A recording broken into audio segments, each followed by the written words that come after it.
Hey everyone, Michael here from The Market Vibe, and today it's time to talk about TikTok.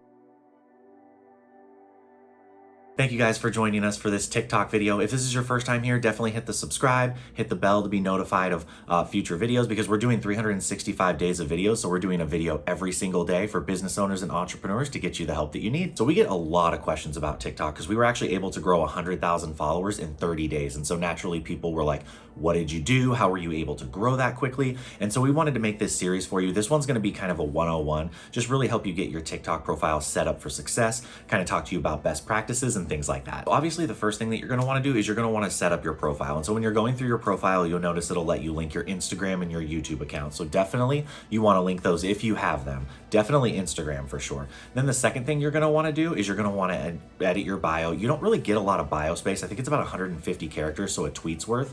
So you're just going to want to keep it super short and sweet and to the point. Just basically who you are, what you do, and why people should care. And then eventually you'll get a link, and then you want to link, your website or a product or service that you have as well. The next thing that you're going to want to do, and this was something that was really important for us, is you want to follow niche trending accounts that are the same niche as you. And so we were doing couples content, marriage, relationship type stuff. So we immediately went out and found 20 to 25 different accounts that were doing similar content. And it wasn't just these huge accounts that had millions and millions of followers. About 5 to 10 of them were, but there was about 5 to 10 that were kind of in the same group as us as we were growing along. So ones that had just started. And then we also followed ones that were not as big as us, but they were growing really, really quickly because we want to know how people got there. We want to have like a group to collaborate with as we grow, but then we also want to pay attention to the people coming up because as algorithms and things like that change, people pick up on, different hacks and tips and things. And so if you see someone who's a smaller following than you, but they're growing really quickly,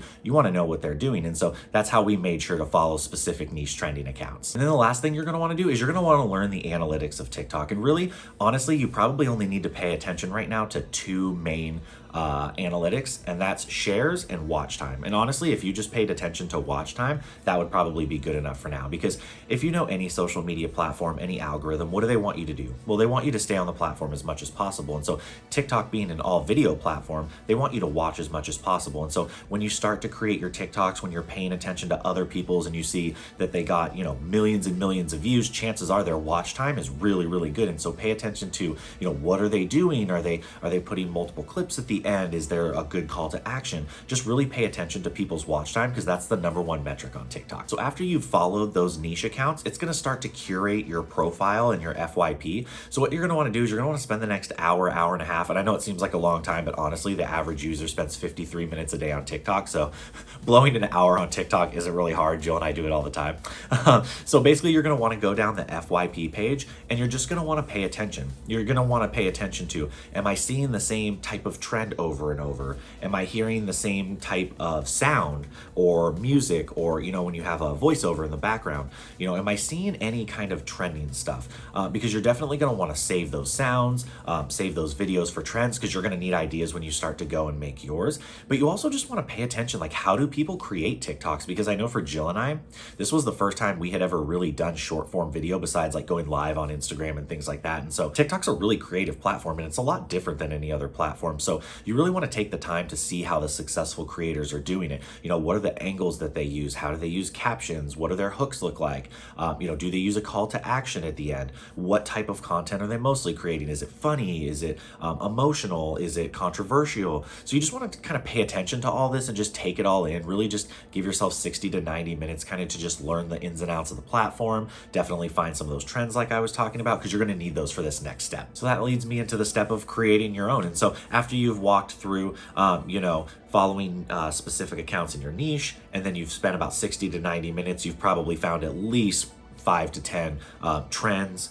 5 to 10 songs. So you've got a little bit to work with now. So we're going to start to create your own. And honestly, really what Jill and I did about 80% of the time is we just took the trends, so the ones that you've just now saved from the For You page, and we just put our own little spin on it. And so if it was, a couple's prank, we would, put our own little spin on it, but we know it's already trending. And this is something I learned from a really great person on TikTok who has over, I think, 3 or 4 million followers, is he said, TikTok wants content that it already knows works.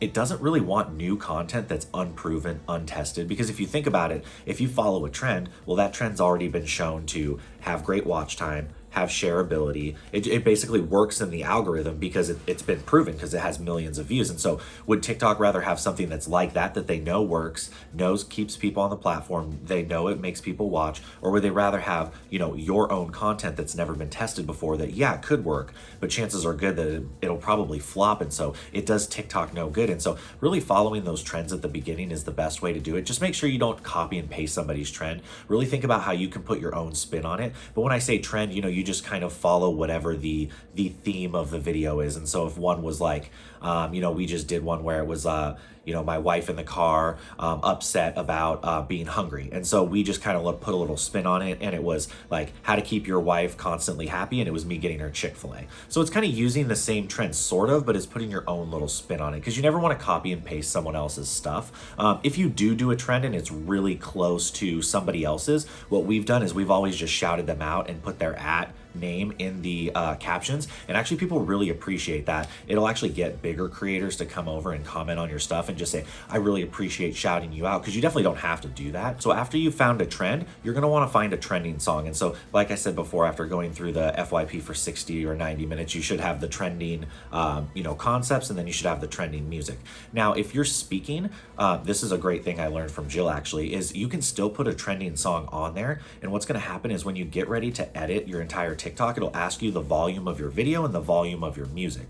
Well, you just turn your music down to about a 5 to 10, and you keep your volume at whatever, you know, sounds good, because that's going to be background music. But what's great is TikTok still logs you as using that trending music. And so it's just a little hack to be able to use a trending concept and a trending song, just in case you're not going to be actually playing the song. Now, obviously, if you're doing a dance or something like that, the music will be playing at, you know, high volume, you're not talking. But if you are doing some sort of voiceover or something like that, just turning the music down to a 5 to 10 is a great little hack to be able to use that trending music as well. And finally, I want to talk about the captions. And so the way we learned how to write captions, and the best way is to keep it one sentence as far as the caption goes. So you just kind of hit them with a one sentence punch, a great kind of one-liner, because you want to save the extra room in there for as many hashtags as you could possibly do. And I know one great piece of advice we got from another married couple on TikTok was use smaller hashtags, and it's kind of a lot like Instagram. Use smaller ones to begin with and grow with your hashtags as you're growing your following. And so typically we are able to fit 5 to 7 hashtags. Now, if you're just starting out, you want to look for all hashtags under 1 million. You definitely don't want to use anything like hashtag viral, hashtag FYP. Those have literally billions and billions on. It's basically like a spam hashtag at this point. It'd be like using hashtag Instagram on Instagram or hashtag entrepreneur. Like there's just no point in using those. And so what's great is when you put a hashtag in the caption when you're writing, it'll show you the number of posts that it has. I would honestly look for under 1 million. I would definitely focus on 250,000 to 500,000, because here's the thing, TikTok doesn't use hashtags for searchability as much as Instagram does, but people can still search by hashtags. So you always want to make sure that there's some way for people to find your video no matter how old it is. So thank you guys so much for joining me on this TikTok 101 series. I hope that this was helpful. So definitely go set up your profile. Spend about 60 to 90 minutes just kind of going through the FYP page, you know, focus on creators, what are they doing, find some trends, find some trending music, and then create your own. And you don't have to worry about it being a polished product at first. TikTok has a really great editing platform to make it really simple if you do happen to mess up or something like that. But really, honestly, I've seen TikToks blow up that are definitely not polished, clean, like the person doesn't have makeup or anything done. I think TikTok is really a great platform because it just allows you to step onto the platform as a creator and be who you are. And people are really, really accepting of that because they want to see that authenticity. So go ahead and make a TikTok. We would love to see what TikToks you make. So if you make a TikTok, drop it in the comments below so we can go watch it. But until next time, see you guys later.